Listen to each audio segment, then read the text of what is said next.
This is Gary. I'm Austin. And Gritty. And this is Midwest Mics. We're coming back at you live with another show. Going to talk some NFL playoffs. Did miss a week there in between, but divisional round is behind us, and we're on to the championship round. So we're not even going to talk about football from last weekend. Oh, Gary wants to stay off the Cowboys game, man.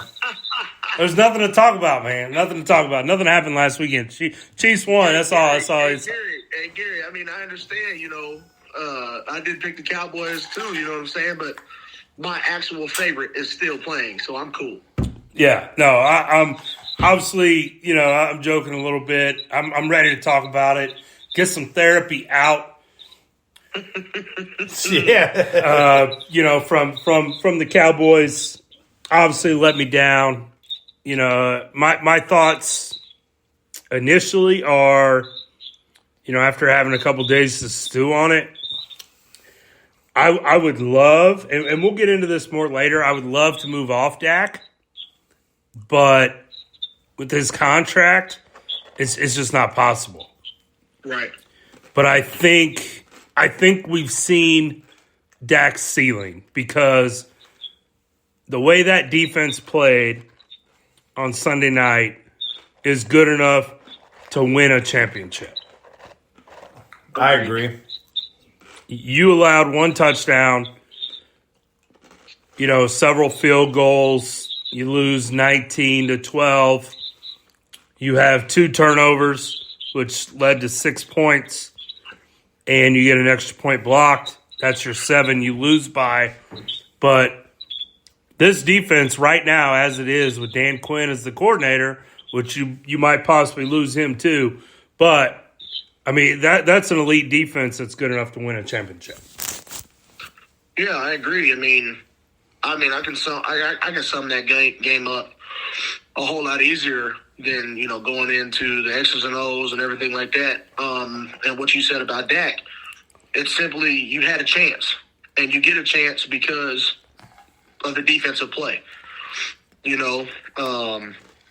Against that 49ers defense, against their offense, really all you have to do is score, 20-24 with that defense of Dallas, and, Dak just couldn't get it done. Like, there was no rhythm ever in the game at any point. And, we saw some play calling changes due to the kicking struggles. So, all that stuff comes into play. But at the end of the day, they had a chance, and Dak couldn't fulfill that chance. Yeah, and there was a lot of talk about Dallas from Dallas side saying we want to run the football, but in my mind, you could tell running the football was not in the game plan.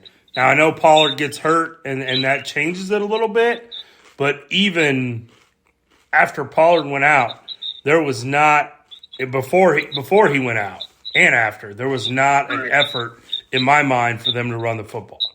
No, I think he only had like 4 carries, didn't he?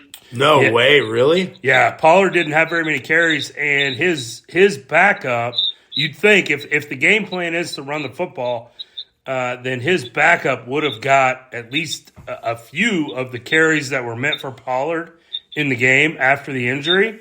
And his backup, I can't think of his name right now off the top of my head, but he had 0 carries, 0 touches. Yeah. Oh, you're talking about the guy behind Zeke? Yeah. How many did Zeke end up with? He'd be like 11? 10? Maybe. Maybe. It's got to be right in there. So we're talking about what? 58 to 64 offensive plays, and you ran the ball like 15 times. Yeah, it was not. That's the stuff that Kansas City fans get on Andy Reid about and get irate about.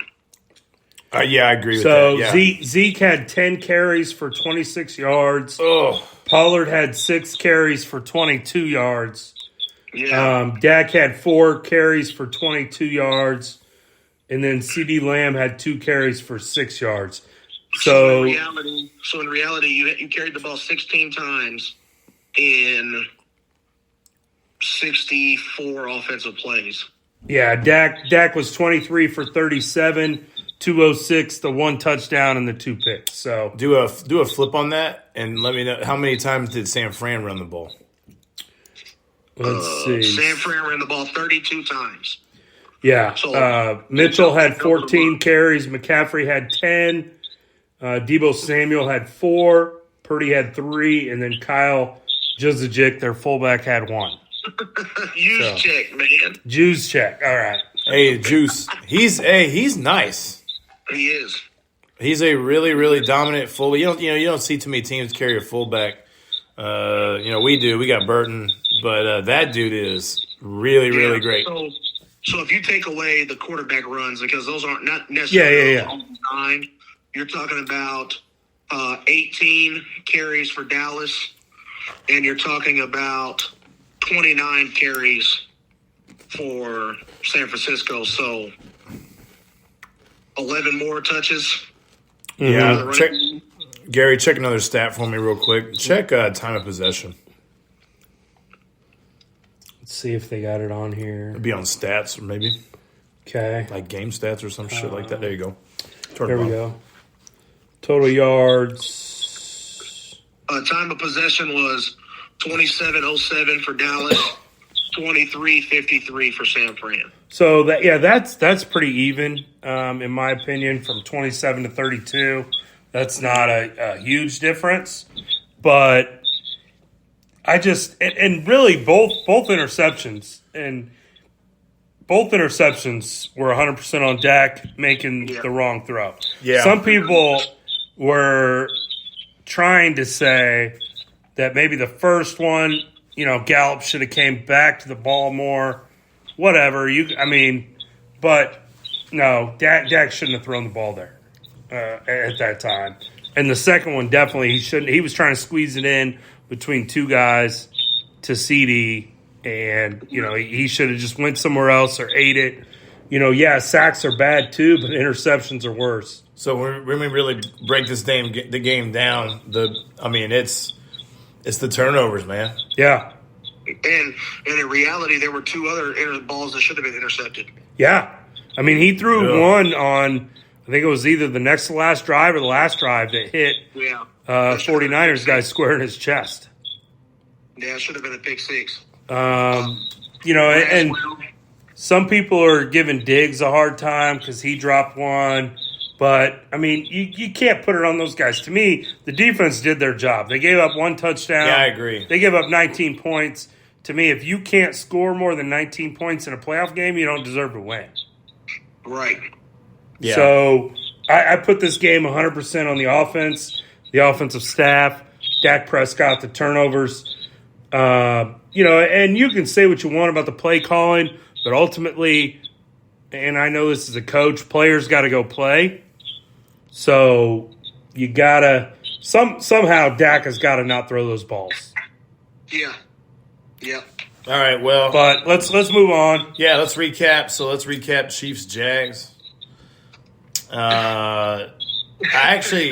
You know what? Chiefs-Jags, I'm watching this game, and I feel like I'm watching two really, really good coaches. Yeah. Like two good, solid coaching staffs. Both teams have good game plans. I thought when Chad Henne comes in and does the 98-yard drive, I thought that was like just masterful play calling. Yeah. And this is the honest to God truth. And you guys know I keep it pretty real with my team and other teams. I am a Chiefs fan, but at the same time, I'm hard on them. Like, I hold them to the standard that they tell us they want to be held to. When Mahomes leaves the game, first thing that goes in my mind is, okay, this is a playoff game. He's limping really, really bad, so this is a knee or an ankle. We're not really sure yet. You guys saw it on TV. We hadn't seen it in the stadium yet. Mm-hmm. And I'm thinking, man, Chad Henne's got to come in. This is the second drive of the game. What are we going to do here? How do we get this done?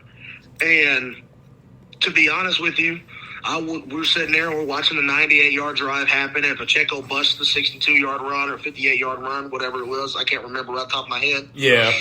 And he scores. And literally at that point, I said, this game's over. Jacksonville, it's over. The way that the first quarter of that game went, the first quarter and a half of that game went, if Pat stays healthy, we hang 40 on Jacksonville. We run on Jacksonville. It was until the ankle injury, it was masterful from Pat. Just everything happened right. Everything happened on time. Everything, all the run plays busted. Everything worked. And the ankle injury, and it kind of throws a little bit in question. And you saw Chad Henne come down and really come in cold and orchestrate that 98-yard drive. The game was over at that point. Henne did. It was like it's the most perfect drive in almost every aspect, as far as clock, using up a ton of clock, running the ball nice. Henne picking his spots where he's going to throw. Just real short stuff. I mean, he only threw for 23 yards on that drive, but every pass was on point. Yep. And when he didn't have something, I think he threw it away a couple times. But I don't know, man. That felt really, really good, and I really felt like our defense did a really nice job. Yep. It's awesome to see a lot of these young guys really like stepping up big in the playoffs. Huge. I mean, they talked about it like in the middle of the season. Everybody was mad at the defensive backs and why the defensive backs get beat here and why they get beat there. Well, that's because they're still new in the NFL. They have to learn some things. I can't remember who said it, but these guys are no longer rookies. These guys are one-year players now. Mm-hmm. There's a difference between first-year players and rookies. You're a rookie when you first step on the field, but these dudes have had so much experience. Even when you get into Joshua Williams, who hasn't seen a lot of time over the last, 3-4 weeks, that he's got a lot of time as well. He played in the Buffalo game. Jalen Watson, huge. He's playing so physical and high-pointing footballs. Juan Thornhill, Brian Cook has now opened up Justin Reed's ability to play underneath the defensive backfield, and just watching these young guys work, man, it's insane. And we don't even need to mention like the play of Chris Jones. He took a lot of double teams, but he was single teamed a lot last week. But the play of those linebackers right behind them is so good right now, and it's going to help that defense out even more. Yeah. It's no surprise to me. And I like saying that because I'm a Missouri guy, and I know I've been watching Nick Bolton for a while. It's no surprise to me that he's as successful as he is. That dude is a dog. Yeah. I mean, he is a total machine. Like you build, if you could build a linebacker in a lab, that's that guy, man. He is a total stud. You know what's crazy? You know what's scary about that? Him and Willie Gay are basically the same person. Yeah, Willie Gay is physically. I may even say I don't know if he's more physical ability, but I remember Willie Gay a little bit, and because he's what, Mississippi State or Ole Miss? Is that right? Mississippi State. So I had seen him play Missouri before, and I was like, oh yeah, this guy's nasty. You go watch his college tapes, you're like, dang, this dude's good too. It's amazing to watch. Veach has set this defense up to be a lot of key players have been drafted in the last couple of years, and this defense is just going to keep getting better. Right. It's insane. Like, Willie's a little bit faster, but the one gripe that I do have with the defense, and this is more Spags, is there like a possession of each half of the game where Willie doesn't play? I don't know. I wasn't a huge fan of Karlaftis being in freaking coverage. Well, I wasn't either. And when you go back and you watch all 22 of that, Willie told him something.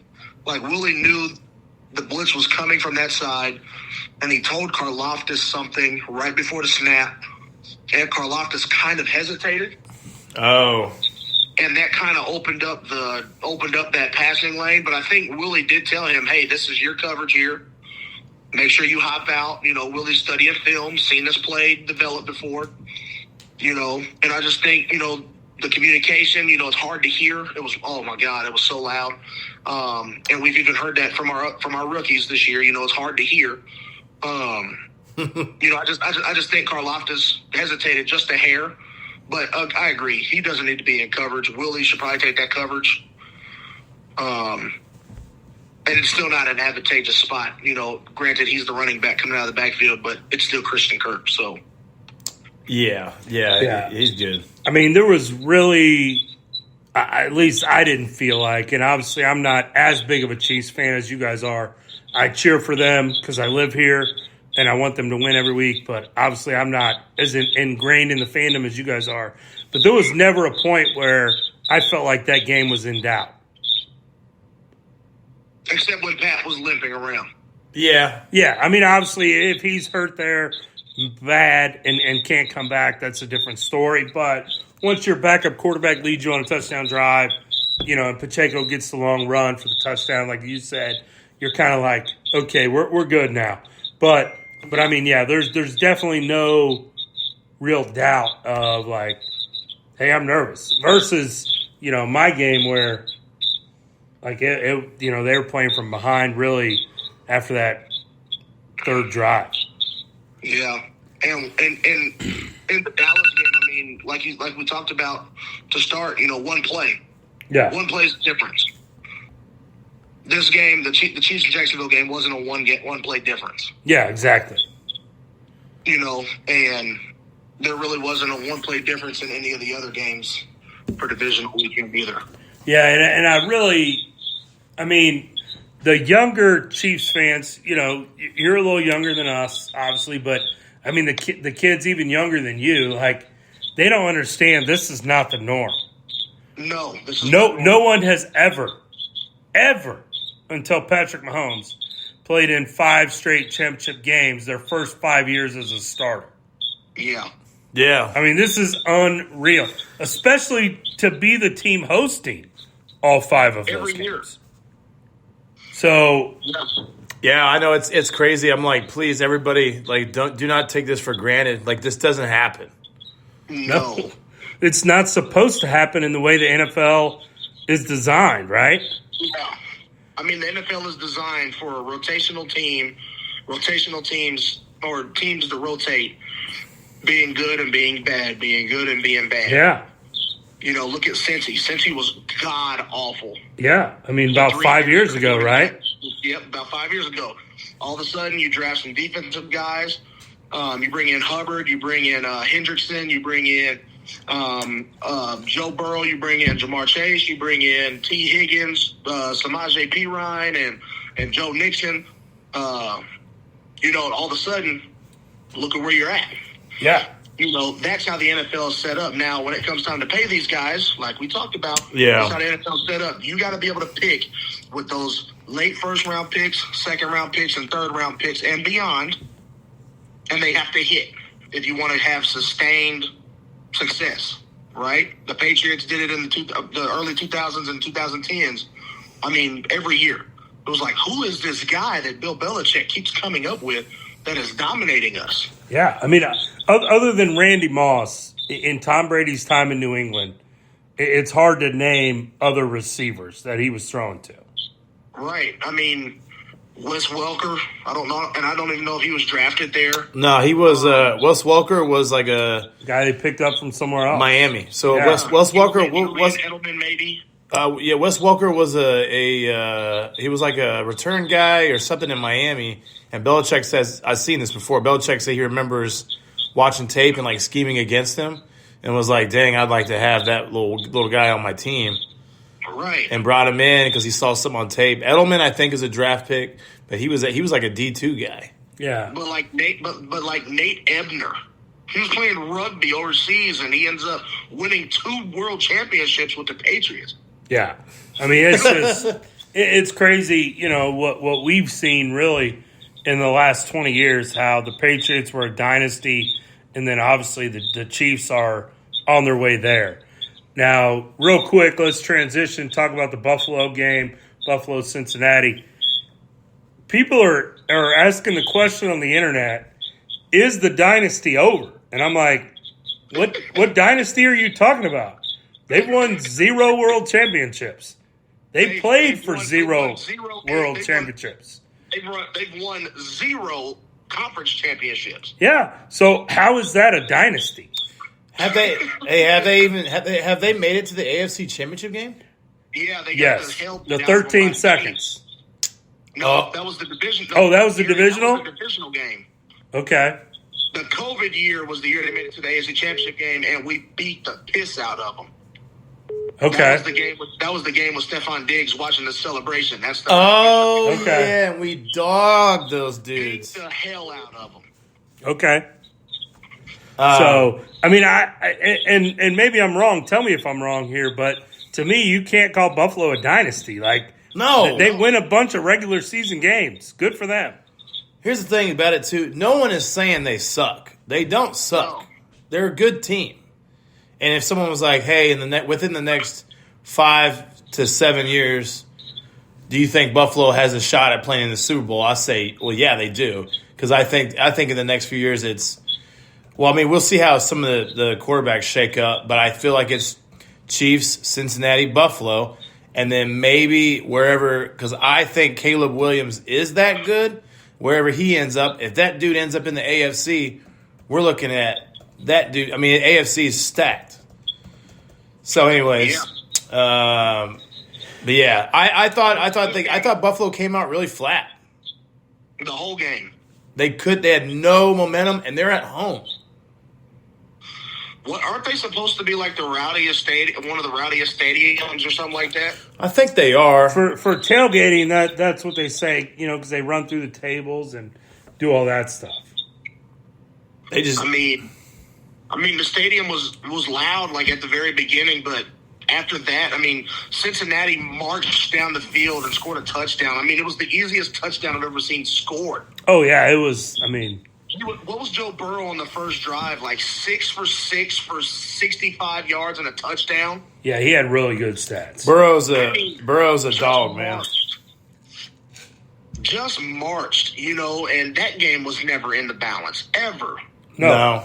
I mean, and, we'll kind of lump the two games together, but the Phillies-Giants game, too.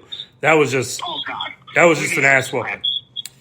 Yeah, and I feel Dable is probably looking at his roster, thinking I don't have the personnel to match up on these guys. No. And again, I hate to keep going back and bringing up my Cowboys, but at no point was the San Francisco game an ass whooping. Like our talent roster versus their talent roster stack up, whereas you look Philly and the Giants. Those two rosters don't stack up. Giants were on house money playing in that game because nobody even expected them to win more than probably about 5 games the whole season. And here they are in the divisional round. Whereas, Dallas was talked about being a Super Bowl favorite and this and that like all year and couldn't get it done. Yeah, agreed. Yeah, I think with the you're right about the house money. I mean, that's what's frustrating to me as a Cowboys fan is, like, they're not significantly better than us anywhere on the field. Talent-wise? Talent-wise. No. I mean, I'd say the biggest difference in the two teams is that they're probably deeper with their playmakers. You talking about San Fran? Yeah. Yeah. I mean, they got a lot of guys that if you put them, the only thing is, San Fran, they have a lot of guys, you put them in space. I mean, the biggest difference is on San Fran, Dallas is probably tight end is a big difference. Kittle is a dog. Yeah. And I think the best offensive weapon on the field is McCaffrey. And, I mean, really the same with Buffalo and Cincinnati to me. If you look at the rosters, like, there's not a glaring difference. No, I just think the Cincinnati's playmakers are deeper. Yeah, their playmakers showed up bigger and better when they had to. I mean, just going across the board, like you got CD, quote unquote Zeke, Tony Pollard, who went out in the game, Dalton Schultz. I mean, you're starting to see how quick it falls off. Yeah. And then you look at San Francisco and you go, dang, they got Elijah Mitchell and Christian McCaffrey and George Kittle and Deebo Samuel, Brandon Ayuk. It just keeps going, and then it finally trickles off. But And it's kind of the same way with the Cincinnati team, right? They just Boyd, Higgins, Chase, Nick, they're extremely deep at receiver. Yeah. And Buffalo runs out. They brought back Cole Beasley and gave him 5 targets or whatever, 6 targets in a game, and this dude's 50, man. Oh yeah, I mean Tony Romo was throwing that dude passes 10 years ago. I think, you know what? When you talk about the Cowboys maybe needing to find a true number 2, Buffalo probably does also. Yeah, because Gabe Davis, okay, cool. He had the game last year against the Chiefs. Well, that's against Mike Hughes. Yeah, I mean, that's the deal. Like I said all year with Dallas, CeeDee Lamb is a true number 1, but Dallas doesn't have the true number 2 to pick up the slack. Right. But, all right, let's move on to this weekend's games. Let's start with the NFC Championship. You got the 49ers, who, we just talked about, visiting the Philadelphia Eagles. Eagles fans are going to be crazy. That is the early game this weekend. I think it starts at 2 o'clock our time. Yeah. So where are you guys at on that one? Austin, you want to go first? Yeah, I can. It's crazy, man. I look at it, and I do not know how to handicap this game. So far, betting-wise, I have a 6-point teaser to where I have Chiefs plus 7.5 and then San Fran plus 8.5. I can see this game going toward the under, and then just close, because I think both teams really want to dominate that time of possession. Both teams really want to run the ball a lot. Both teams have really nice weapons. I don't know if that trade for AJ Brown is appreciated enough besides with Philadelphia fans, but trading for AJ Brown really set off this offense. And I know the primary thing is running, but their play action and then getting that ball to him, I mean, that's nasty. Yeah. So I'm leaning San Fran, but I think it's going to be a great game. So I am looking at this from I got 3 questions on this game. Okay? And it's been the question mark since, we did our show 2 weeks ago. Talking about, that's how I came up with Dallas being in the Super Bowl, blah, blah, blah. They're healthy, yada, yada, yada. My 3 questions for this game they're pretty simple. How does Brock handle the lights? Because last week, the lights got kind of bright on him, right? That's the worst he's looked. Jalen Hurts, is he healthy enough to win a game like this? Because it's going to be a physical, dogfight. Yeah. Because watching him throw last week made me hurt. And then which defense is better in the game? On paper, Philly is the better defense. But San Francisco performs at a high level, and all these guys have been under these bright lights before. Those are my 3 questions going into the game. And I think, if you can – I think the biggest question is the first one. I understand that San Fran has all the playmakers, the match and whatnot, but Brock Purdy still has to make the plays, And I thought he struggled last week with the lights being the brightest that they've been in his career thus far. So for me, obviously want San Fran. I'd like to have a rematch, but I think I'm going to have to go Philly. Okay. It's hard to trust a rookie in this situation, and he's not even like a rookie. He's a rookie. He's not like a seasoned rookie. Yeah, you're right. At any point, and I've heard this, at any point, if, say, Brock is really struggling and Jimmy G is feeling good, would you swap him? I don't think you have a choice. If Jimmy's healthy enough to be, dressed, and Brock is struggling, you're going to have to put the veteran in. I think they're still working that out. I read a report on Jimmy G. I don't know if he's ready. I don't know if he's suiting up Sunday or not. But if Brock struggles, because I saw that report too that said there's a chance that he's healthy enough to play, but you're gonna have. I mean, that's going to be a decision that that Shanahan is 100% going to have to make. If you get down 10 points and you're like, your rookie comes over to the sideline and his pupils are, fully dilated, then, yeah, we need to make a change. We need to calm this game down a little bit, calm the offense down, and go from there. Okay. Gary, how you leaning? So typically I would go with the better quarterback here. Typically that's how I like to pick NFL games, is who has the better quarterback, just because there's so much on their shoulders. But I think in this case, Jalen Hurts is only really in year 2, if you think about it. He's still fairly young. Brock Purdy, I thought, did look the worst he's looked against the Cowboys, but I don't think Philly has a good enough defense to make him look like that. And maybe that's a little bit of my Cowboys pride talking. But what about that front? Yeah, I don't think that they can get to him the way Dallas did, get him off his spot.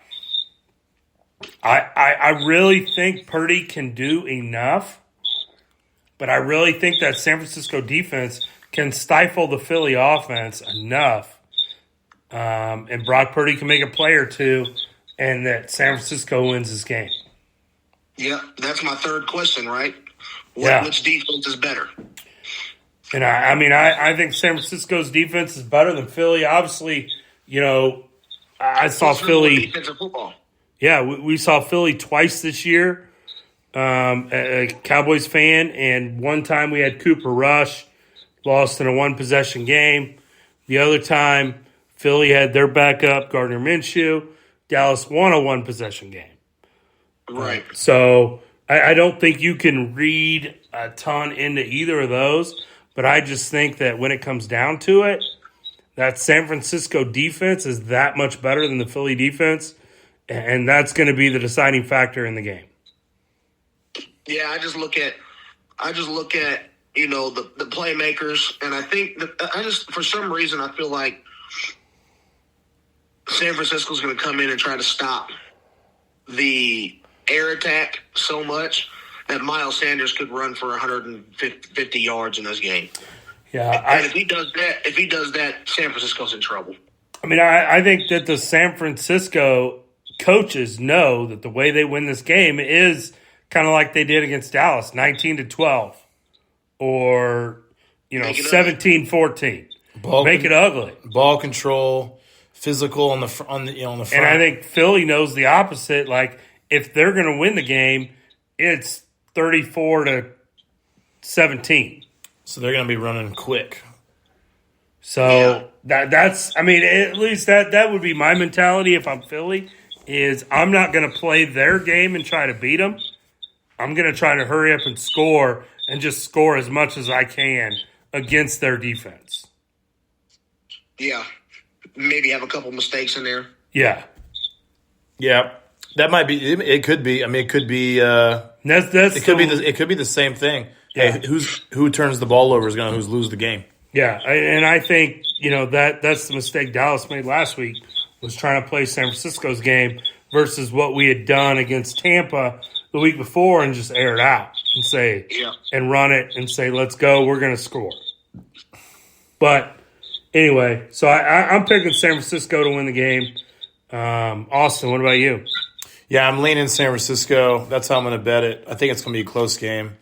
So I'm going San Fran. I'll go San Fran. We'll see.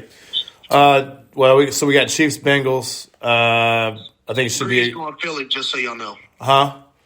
Greedy's going Philly, just so y'all know. Yeah. I'm not even going to be – no matter how this game goes, I'm not going to be like, oh, my God, big shocker. I'll be shocked if somebody blows someone out. Yeah. You know, the thing is, too, is the cool thing about this weekend is we got 4 really good coaching staffs, too. Mm-hmm. It's going to be some really well thought out game plans this weekend. It's going to be really kind of going to be a football clinic this weekend.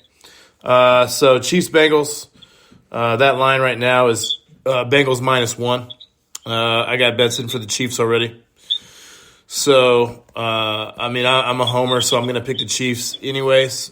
But I think the big thing will be how this game plan is designed with Mahomes' ankle and how that's going to look going into Sunday. if he's going to favor it a little bit, because you could see some of his throws he couldn't.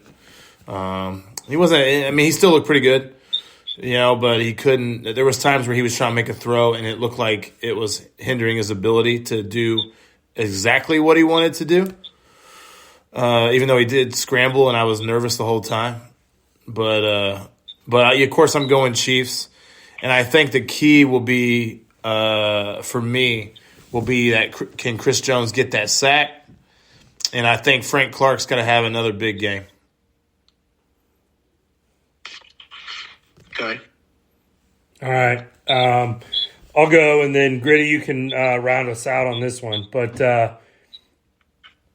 there's a lot of talk about Joe Burrow being 3-0 against Patrick Mahomes. Patrick Mahomes is banged up. It is an ankle. I talked to a friend of mine who's a quarterback guru. He said that it is better that it's a right ankle and not a left ankle, fundamental-wise. Take the scrambling out of account, but fundamental-wise, just throwing, it's better to push off that bad ankle than have to land on it. So, quarterback-wise, it's better that it's a right ankle. I think that the previous 3 meetings, the things that the Chiefs have lacked was everybody thought they were going to beat them. The national media. And when I say everybody, I'm talking national media types. Every national media thing I've seen this week says that Joe Burrow is going to come into Kansas City and win again and go 4-0 versus Patrick Mahomes. I don't believe it. I think Andy's going to have these guys ready. I think that the Chiefs win, and not only win, but make a statement on Sunday. You want to throw out a score prediction? I mean, I think they win by 2 scores. Really? 10 plus. I think they win by 10 plus. I think that, so I'd take Chiefs up to 9.5 here in this case. Oh, man. Hey, I'm not surprised by that, because I literally said that yesterday to a buddy of mine. I said, and this was or maybe this was Monday when before all the money started coming in. Yeah, the Chiefs were -2.5, and I said, you know what, I might tease this to like -9, -9.5, just because like you said, Gary, this is the first time in Mahomes' career where he's not the talking point. Yeah, he's an underdog in this game. And one thing I know about the GOATs. Not talking about him in particular, but Tiger, MJ, Serena, Nadal, Federer, Gretzky. When they're down and out, you better strap up. You better have your cameras on, because you're about to see a show. Yeah. Nobody thought Tiger could win a major tournament again, let alone a major tournament. Yeah. It took, Serena, how long did it take? She had a baby and then came back and won another major. And look at how many, when you watch The Last Dance with MJ, how many times did he invent something even to give him extra motivation? Right. Create a narrative that keeps you rolling. Yeah. And I'm on your side. I'm gonna let you finish your point, but I'm on your side with the 2-score game. No, so yeah, I think that the Chiefs win this one comfortably. I think Mahomes proves a point. Now, is he a little banged up? Is he probably going to be sore come Monday? Absolutely, but he's got 2 weeks to get right, and he'll be fine. They're going to give him some what I like to call happy medicine, which we know goes on in the NFL. Since it's not a head injury, it's an ankle, they can give him a little happy medicine down in that area to block the pain for 3 hours, 4 hours, and let's go win the right to go to the Super Bowl. Yep. Oh, absolutely. So, similar to the NFC Championship game, there's 3 questions. There's 3 ways that I feel like, or 3 questions in this game that need to be answered, right? The ankle of Mahomes, which we've already discussed. What does that look like? You know what I mean? Pressure on Burrow. Austin, you brought up Chris Jones. That Cincinnati offensive line is banged up. It is Swiss cheese right now. If we cannot get pressure on Joe Burrow this week, we're never going to get pressure on Joe Burrow. Yeah, I agree. And I think the third point is special teams. So in 2021, when we lost to them for the first time, which was last season, we were going into that Week 17 matchup as favorites, and we had Zane Anderson on the special teams unit that had a holding on a Byron Pringle touchdown return for a touchdown return on a kickoff. That cost us points, right? How much we lose that game by? 3. In 2022, Butker missed the game-tying field goal. That's our regular season game this year. How much we lose that game by? 3. In overtime of the AFC Championship game, what happened on the opening kickoff? We got buried deep because of a bad decision to bring a ball 5 yards out of the end zone. And didn't move the ball but maybe 2 yards after that. And Mahomes tries to force a ball, gets intercepted off of Tyreek's hands again. None of these games have been clean. If we play a clean game, there's zero chance that Cincinnati beats us. Why do I say that? Everybody's asking me that question. Why do I say that? Well, because we were up on Cincinnati this year in the regular season, and what happened? We're driving down to go up 2 possessions in the middle of the fourth quarter, and Travis Kelce fumbles. Travis Kelce doesn't fumble. All these freak things keep happening to have this team win by 3, to beat us by 3. Last year, Tyreek and Pat at the end of the half. If Tyreek just drops that ball or Pat throws the ball in the dirt, we go up 21 points at halftime. Mm-hmm. You know what I'm saying? So, all these little things just happen, and it costs you 3 points in the game, right? And it allows those teams to hang around. So if we can play a clean game, I'm with Gary 100%. If we play a clean game, this is a 10-point, 14, 17-point game. All right. Literally. I mean, I think the defense is good enough that they can handle their own now. Right? I mean, it came down to an absolute perfect throw from Joe Burrow to ice the game this past regular season. Mm-hmm.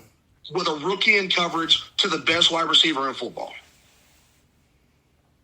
So I got to be with Gary on this one, man. I really do, man. I'm thinking this is probably like a 38-21, 38-24 game. Man, okay.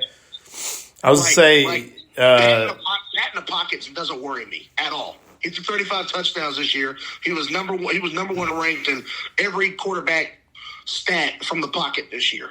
Yeah, I've seen that. He threw 35 touchdowns. Yeah. Josh Allen and Joe Burrow threw 35 touchdowns total. So we're talking about a whole different realm of player here. Yeah, I agree. And he's backed up in a corner. Yeah. I think what the Bengals do, and I'm giving them a lot of credit. If you mess up against them, if you give them anything, they're going to take it and they're going to bury you. And that's credit to them. So the Chiefs just got to limit those mistakes. Because the Bengals really are a well-coached team. They don't make a lot of mistakes, And so they're not like a Buffalo Josh Allen will throw 1 or 2 picks a game. Mm-hmm. Burrow ain't doing that. Because I think, to me, Burrow, Burrow's probably 2, right? Mahomes 1, Burrow 2 right now? Yeah, absolutely. Yeah, Burrow's nasty. If I was a Cincy fan, I'd be thrilled to have this dude. So... okay, well, I like those takes, guys. I hope that happens. Yeah, there's just so many fluke things that have happened in these other 3 games that make me so confident. I love it. Yeah. So obviously we'll talk more Super Bowl after this weekend. We both have San Francisco and the Chiefs. You have Philly and the Chiefs. So, we'll see what happens this weekend. Let's move into kind of some end-of-the-season rewards, and we'll kind of wrap with these. But the finalists were announced today. For Offensive Player of the Year, we'll start there. And it's down between Tyreek Hill, Jalen Hurts, Justin Jefferson, and Patrick Mahomes. Those are your 4 finalists. Austin, why don't you go first here? Who is your AP Offensive Player of the Year? I like Justin Jefferson. I think he's even with the limitations of Kirk Cousins, this dude is a bona fide playmaker. Every time he's on the field, it could be a touchdown. And he's fast. He's got size. His yards are great. And this dude is just, he's breaking records. When I watch the Vikings, I look for him every time. I'm like, they need to just feed this guy the ball. So all the other players that are nominated are awesome too. And I can see anybody winning. I don't think Pat will win because I think he'll win the MVP. But I got to go with Justin Jefferson on that. All right, Gritty, who you got? Oh, it's if Mahomes wins MVP, it's got to be Jettis. I'm going Jay Jettis. I mean, it's got to be who? Jay Jettis. That's what they call him, Justin Jefferson. Oh, okay. I just don't see any other way, man. This dude is better than Randy Moss. This dude is, just ridiculous numbers, man. And I understand, he slowed down a little bit, but that's Kirk Cousins. That's just how Kirk Cousins rolls. As the season goes on, he's going to slow down a little bit. But my goodness, dude, when he gets the ball in his hands, he's so electrifying. He doesn't drop anything. If you're inside the 40, throw it up to him. I mean, he is Randy Moss reincarnated. I mean, he's fast, shifty, great hands, and understands what the defense is throwing at him. And that's huge for a quarterback-receiver duo. That guy can call the defense himself. You don't have to call it for him. You know what I mean? And just insane. I mean, it's got to be Justin Jefferson.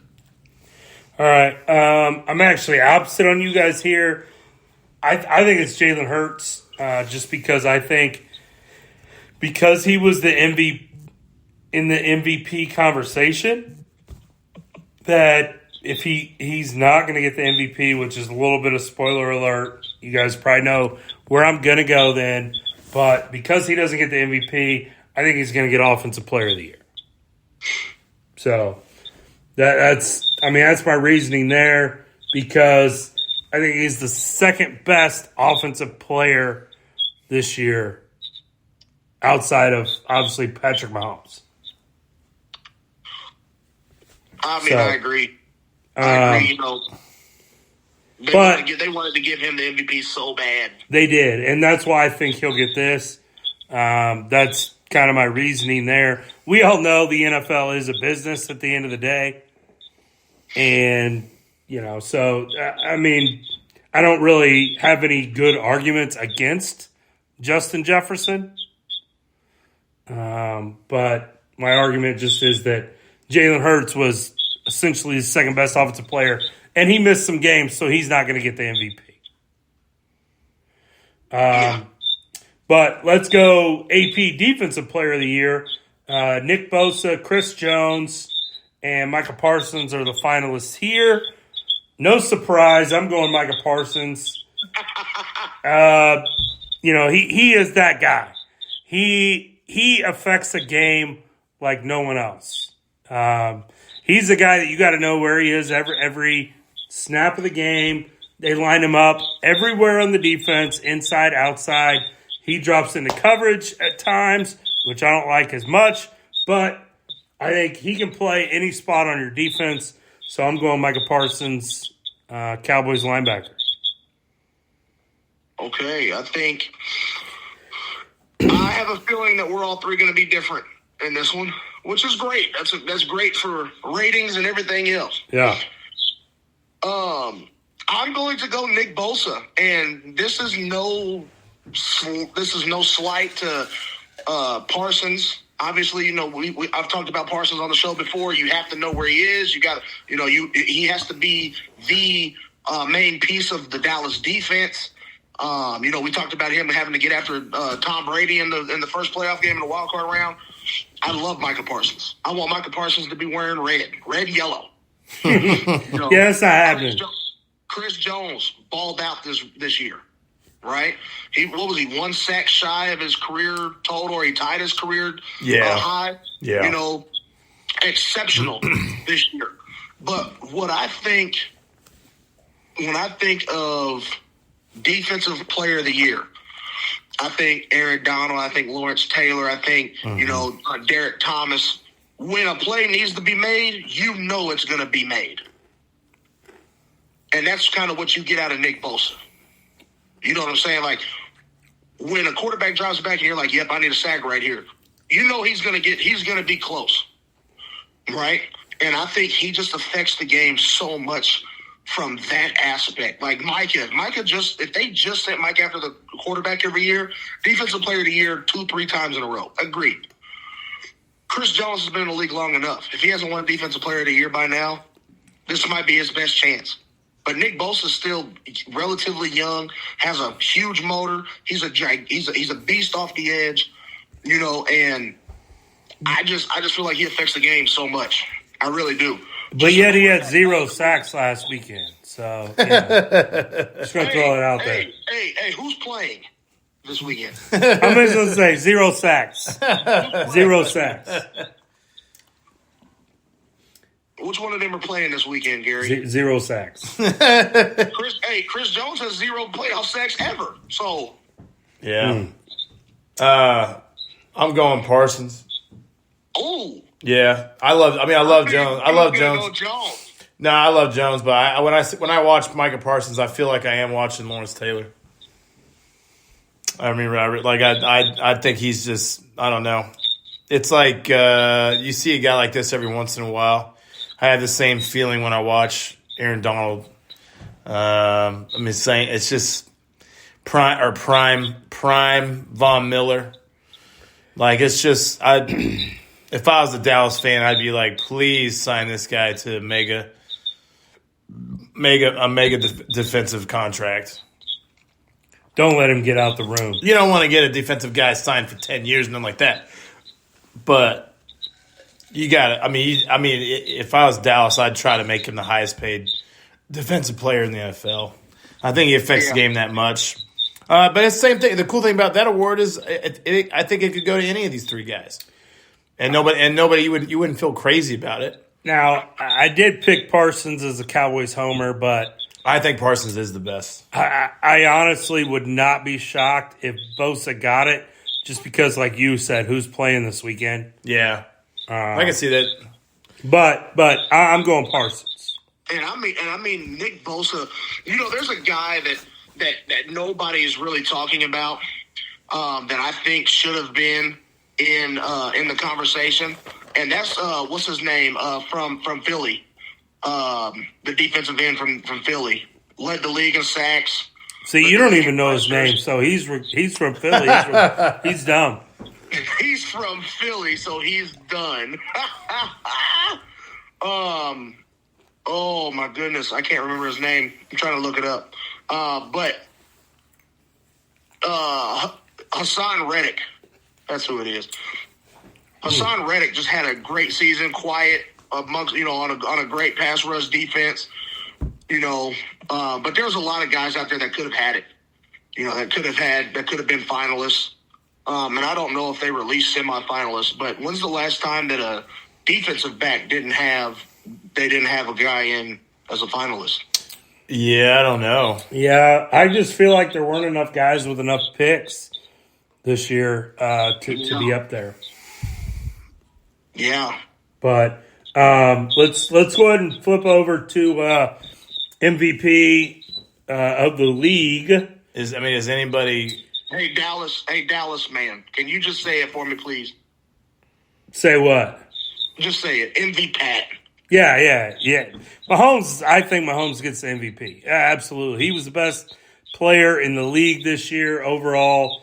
Your finalists are Josh Allen, who, in my opinion, shouldn't be on the list. That's a joke. But Joe Burrow, Jalen Hurts, Justin Jefferson, and then Patrick Mahomes, which I think Patrick Mahomes should be almost unanimous MVP among this list of finalists. It's what? It's most touchdowns, most yards. Yeah, I mean, like it's most everything. It's most everything, I believe. I'm serious. I think, yeah. And I feel like our offense is number one in a lot of categories. I feel like you can make an argument against each of these guys except for Mahomes. Like, Allen obviously sucked toward the end of the season, right? Jalen Hurts missed games, so he can't be the most valuable player. Justin Jefferson relies on another player to get him the ball, so therefore I don't think he's an MVP. That's my opinion. Wait, so you think a quarterback is the? I think a quarterback's always going to get MVP, personally. You think that should be the case, or that just will be the case? I think it will be. I think it just will be the case, especially with the class of quarterback that's there now. Yeah, I'm not saying always should be, but unless you have an Adrian Peterson season, that comes up. Yeah, I agree. Or you have a 2,000 or yards. Yeah, some receiver goes 2,000 yards. Yeah, and then Joe Burrow. Joe Burrow started really slow. Like, I remember early in the year, I want to say it was week 3 or 4. I mean, Dallas completely dismantled him in Dallas. Yeah. And beat the Bengals like a drum. Pittsburgh completely dismantled him in week 1. So, yeah. I feel like, did Mahomes have bad games? He had some. Did he? Like, he's the class of the NFL right now. Did he have a bad game this year? I mean, if you want to call it that. Indy. Yeah, Indy, but in reality, should have won that game. Kelsey dropped touchdown pass. Yeah, that's true. I don't know. I feel like Mahomes didn't have any bad games this year. Not really. And the special teams missed, I feel like such a homer right now saying that. And Sky Moore punted, dropped 2 punts in that game. Well, they learned not to put him back there anymore. So, going through Pat's stats this year, completion percentage was 67%. 52-50 was his passing yards. 41 touchdowns, that's passing. He had 45 total. And he had another year of a quarterback rating for 105.2. His career is 105.7, which is the best by like 2 points. That's his career rating? Yeah, he had a down year. His career rating is 105.7. Yeah. And his regular is 105.2 for this year. Oh, yeah. Yeah, so, MVP. Like I said, I feel like there's an argument against everyone but him. So, we're all three in agreement there, right? Oh, yeah. Mahomes MVP? Yeah. So, we'll end on this for today. And we're going to get into college basketball, guys, I promise. Whoa. But we got to do Coach of the Year first. Yeah. We're going to end on Coach of the Year. But I'm saying we'll get into college basketball, I promise. We had it on the slate for tonight, but just running short on time. So, Coach of the Year, the finalists, again, I'm going to read them in order from NFL.com. Brian Daboll, Sean McDermott, Doug Peterson, Kyle Shanahan, and Nick Sirianni. In my opinion, it's a two-man race. Brian Daboll and Doug Peterson. And I'm going to let you guys go first, and then I'll round it out. Gritty, I'm on Daboll. Yeah, I have money on Daboll, obviously. But, running into the latter part of this year, I think we found out a lot about Nick Sirianni. Dealing with the injury. An injury to your starting quarterback is terrible, right? That can absolutely derail a season, and they didn't really let that happen. And here they are in that NFC Championship game. So I do want to give kudos to him. I don't think he wins it, but I do think that he deserves a lot of praise for what has happened in Philadelphia over the last football season, over the last year. So my pick is actually going to be Doug Peterson. Yeah, I don't hate that pick either, man. I mean, He turned around that culture last year. I think that, and I'm not arguing with you by any means, but I think the Doug Peterson situation taking over for Urban Meyer, I think it shows people who say that coaching in the NFL doesn't matter. I think it completely ruins that argument, right? Because last year under Urban Meyer, they were hot garbage. And this year they played the Chiefs in the divisional round in a close game, right? I mean, that was never in question, but still, like, they just didn't get ran out of the stadium. Late touchdown made it 7. Yeah. So it's not like they got just piss-pounded all day. So, yes, coaching matters. And so I do want to give kudos to Doug Peterson there. But in my mind, the biggest surprise was the New York Giants because I thought they'd finish last in the NFC East. I thought they'd win, 2 games. I didn't think Daniel Jones could play football really at all. And they made it to the divisional round also. So, I mean, I'm going Brian Dable there. Yeah, like I said, I have money on Dable, so. Yeah. That'd be a dub. Yeah. But yeah, I think culture's big, man. Culture's big at any level. Whatever, when the coach brings it, he can change a franchise. And in my opinion, Sean McDermott and the Bills, you could say that they underperformed because they were a lot of people's preseason picks to go to the Super Bowl. They were anointed. And they're not even in the AFC Championship. They were anointed the kings of the NFL. How about old Brandon Staley? Yeah, he was supposed to be coach of the year and winning the Super Bowl this year, too. And to me, like Kyle Shanahan, yes, he overcame injuries with his team, but San Francisco was another one of those teams that was talked about to be in the kind of Final Four, Final 8, toward the end of the year. The Eagles, there were a lot of question marks there, but we knew they had a good roster. And, I mean, we all picked them to win the NFC East, their division. So, to me, you can't give a guy you can't give a guy coach of the year for doing what he was supposed to do, right? Right. And to me, that's Nick Sirianni. I mean, a lot of people. I saw a lot of people today talking about, Andy Reid could be in that conversation. No, I mean, he had obviously what a lot of people said were an MVP candidate going in. Now, yes, a lot of national types said that they might struggle without Tyreek, which proved to be false. But over under, I think over under for their wins was 11.5. I mean, Andy Reid has been a top coach in the NFL for 25 years. Yeah. When did he take over in Philadelphia? 1999? I don't know. 20 years. He played 10 years with both.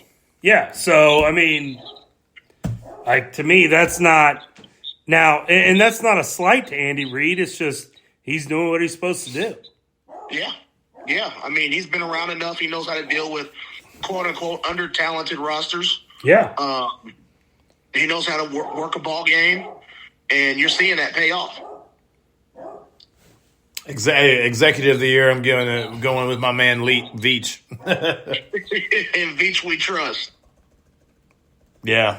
Executive of the year would be either, if they're doing a GM of the year, would be like a Veach, Phillies guy, because I love the A.J. Brown trade a lot. Yeah. A lot. He was almost the chief on draft night, too. Huh? Yeah, he was almost the chief, too. Chief on draft night. Yeah. Hey, so we're wrapping the show up. I got one little rumor thing for you. Just a quick thought. What's the percentage chance D-Hop is here next year in KC? 60%. 60? Dang! I got like 20 because I think so many teams are going to be going for him. 60%. Dang, man, I hope so. 60%. I mean, he gives you that wow factor. We've lacked the ability to throw the ball up in the red zone. A lot of our stuff is just side to side in the red zone when we're really good. And it may not be D-Hop, but I know for a fact that they're going to go and try and get a beautiful guy. 100%, a guy that can high point the ball. Yeah, I'd agree with that. And if they can't get somebody in the free agent market or a trade, they'll draft that type. Yep. So they're gonna go get a guy that can high point the ball. Like MVS was supposed to be that guy at 6'4", but he's kind of frail. Yeah, he ain't bad for what we're paying him. I mean, I'm cool. I'm cool with MVS. I'm cool with all of our guys, really.